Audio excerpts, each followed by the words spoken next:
Hello hi friends, ಎಲ್ರಿಗೂ ನಮಸ್ಕಾರ. JNC cooking ರೆಸಿಪೀಸ್ಗೆ ಸ್ವಾಗತ. ಇವತ್ತು ನಾನು ಮಾಡ್ತಾ ಇರೋ ರೆಸಿಪಿ ಬೇಬಿ ಕಾರ್ನ್ ಗ್ರೇವಿ. ಈ ಗ್ರೇವಿ ರೊಟ್ಟಿಗೆ, ಚಪಾತಿಗೆ, ಪೂರಿಗೆ ಮತ್ತೆ ದೋಸೆಗೂ ಕೂಡ ತುಂಬಾನೇ ಚೆನ್ನಾಗಿರುತ್ತೆ. ಈ ಗ್ರೇವಿನ ಕ್ವಿಕ್ ಆಗಿ ಮತ್ತೆ ಈಸಿಯಾಗಿ ಮಾಡ್ಕೊಳ್ಬಹುದು. ಮತ್ತೆ ಕಡಿಮೆ ಇಂಗ್ರೀಡಿಯೆಂಟ್ಸ್ ಹಾಕಿ ಮಾಡಿರುವಂತಹ ಬೇಬಿ ಕಾರ್ನ್ ಗ್ರೇವಿ. ಮೊದಲಿಗೆ ಬೇಬಿ ಕಾರ್ನ್ ಎಲ್ಲಾನು ಈ ತರ ಸಣ್ಣ ಸಣ್ಣದಾಗಿ ಕಟ್ ಮಾಡಿಕೊಂಡು ಎತ್ತಿಟ್ಕೊಂಡಿದ್ದೀನಿ. ನೆಕ್ಸ್ಟ್ ಇದನ್ನ ಹೇಗ್ ಮಾಡೋದು ಅಂತ ನೋಡ್ಕೊಳ್ಳೋಣ. ಸ್ಟವ್ ಮೇಲೆ ಒಂದು ಬಾಣಲಿ ಇಟ್ಟು ಬಾಣಲಿಗೆ 1-2 ಸ್ಪೂನ್ ಎಣ್ಣೆ ಹಾಕಿ ಎಣ್ಣೆ ಬಿಸಿ ಆದ್ಮೇಲೆ ಬೇಬಿ ಕಾರ್ನ್ ಚೆನ್ನಾಗಿ ತೊಳೆದು ಹಾಕೊಳ್ತಾ ಇದ್ದೀನಿ. ಇವಾಗ ಇದನ್ನ ಮೀಡಿಯಂ ಫ್ಲೇಮ್ ನಲ್ಲಿ 2 ನಿಮಿಷ ಹುರ್ಕೊಳ್ಳೋಣ. ಇವಾಗ 1-2 ನಿಮಿಷ ಹುರ್ಕೊಂಡು ಬೇಬಿ ಕಾರ್ನ್ ಒಂದು ಪ್ಲೇಟ್ಗೆ ಎತ್ತಿಟ್ಕೊಂಡಿದ್ದೀನಿ.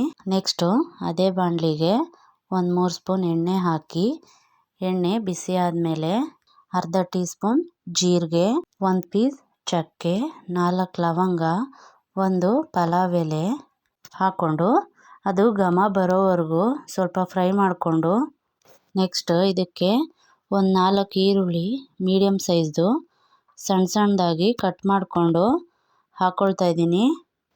ಈರುಳ್ಳಿ ಸ್ವಲ್ಪ ಕಲರ್ ಚೇಂಜ್ ಆಗೋವರೆಗೂ ಹುರ್ಕೊಂಡು ನಂತರ ಇವಾಗ 1 ಟೇಬಲ್ ಸ್ಪೂನ್ ಶುಂಠಿ ಬೆಳ್ಳುಳ್ಳಿ ಪೇಸ್ಟ್ ಹಾಕೊಂಡು ಚೆನ್ನಾಗಿ ಫ್ರೈ ಮಾಡ್ಕೊಳ್ತಾ ಇದ್ದೀನಿ.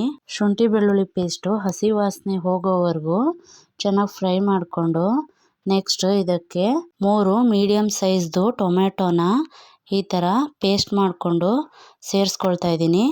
ಟೊಮೆಟೊ ಪೇಸ್ಟ್ ಹಾಕ್ಕೊಂಡು ಸ್ವಲ್ಪ ಮಿಕ್ಸ್ ಮಾಡಿಕೊಂಡು ನಂತರ ಇದಕ್ಕೆ ಅರ್ಧ ಟೀ ಸ್ಪೂನ್ ಅರಿಶಿನ ಪುಡಿ, 1 ಸ್ಪೂನು ಧನಿಯಾ ಪುಡಿ, 1 ಸ್ಪೂನ್ ಚಿಲ್ಲಿ ಪೌಡ್ರು, ಅರ್ಧ ಸ್ಪೂನ್ ಜೀರಿಗೆ ಪುಡಿ, ಅರ್ಧ ಸ್ಪೂನ್ ಗರಂ ಮಸಾಲ ಎಲ್ಲನೂ ಹಾಕ್ಕೊಂಡು ಮತ್ತೊಂದು ಸಲ ಚೆನ್ನಾಗಿ ಮಿಕ್ಸ್ ಮಾಡಿಕೊಂಡು ನೆಕ್ಸ್ಟ್ ಇದಕ್ಕೆ ರುಚಿಗೆ ತಕ್ಕಷ್ಟು ಉಪ್ಪು ಹಾಕಿ ಚೆನ್ನಾಗಿ ಫ್ರೈ ಮಾಡಿಕೊಂಡು ಮಸಾಲೆ ಎಲ್ಲನೂ ಚೆನ್ನಾಗಿ ಫ್ರೈ ಮಾಡ್ಕೊಂಡಿದ ನಂತರ ಇದಕ್ಕೆ 1 ಬೌಲ್ ನೀರು ಹಾಕ್ಕೊಂಡು ಮತ್ತೊಂದು ಸಲ ಚೆನ್ನಾಗಿ ಮಿಕ್ಸ್ ಮಾಡಿ 1-2 ನಿಮಿಷ ಲಿಡ್ ಕ್ಲೋಸ್ ಮಾಡಿ ಬೇಯಿಸ್ಕೊಳ್ಳೋಣ.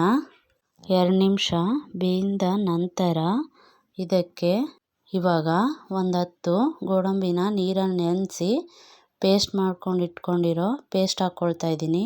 ನೆಕ್ಸ್ಟ್ ಪೇಸ್ಟ್ ಹಾಕ್ಕೊಂಡಿದ ನಂತರ ಮತ್ತೆ ಲಿಡ್ ಕ್ಲೋಸ್ ಮಾಡಿ ಒಂದು ಕುದಿ ಬರೋವರೆಗೂ ಬೇಯಿಸ್ಕೊಂಡು ನೋಡಿ ಇವಾಗ ಚೆನ್ನಾಗಿ ಕುದೀತಾ ಇದೆ.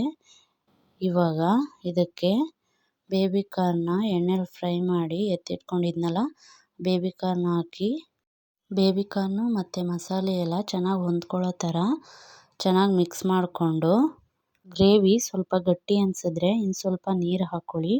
ನಾನು ಇನ್ನು ಸ್ವಲ್ಪ ನೀರು ಸೇರಿಸ್ಕೊಳ್ತಾ ಇದ್ದೀನಿ. ನೀರು ಸೇರಿಸ್ಕೊಂಡು ಸ್ವಲ್ಪ ಕಸೂರಿ ಮೇಥಿ ಹಾಕಿ ಮತ್ತೊಂದು ಸಲ ಚೆನ್ನಾಗಿ ಮಿಕ್ಸ್ ಮಾಡಿ ಲಿಡ್ ಕ್ಲೋಸ್ ಮಾಡಿ 5 ನಿಮಿಷ ಮೀಡಿಯಂ ಫ್ಲೇಮ್ನಲ್ಲಿ ಬೇಯಿಸ್ಕೋಬೇಕು.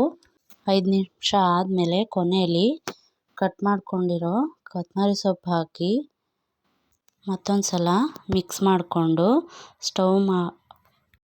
ಸ್ಟವ್ ಆಫ್ ಮಾಡಿ. ನೋಡಿ easy and tasty baby corn gravy ready ಆಯಿತು.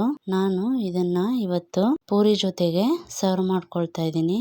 ತುಂಬ ಅಂದರೆ ತುಂಬಾ ಚೆನ್ನಾಗಿರುತ್ತೆ ಆ್ಯಂಡ್ ಈಸಿಯಾಗಿ ಮಾಡ್ಕೊಳ್ಬೋದು. ನೀವು ಮನೇಲೊಮ್ಮೆ ಟ್ರೈ ಮಾಡಿ ಹೇಗೆ ಬಂತು ಅಂತ ಕಮೆಂಟ್ ಮಾಡಿ.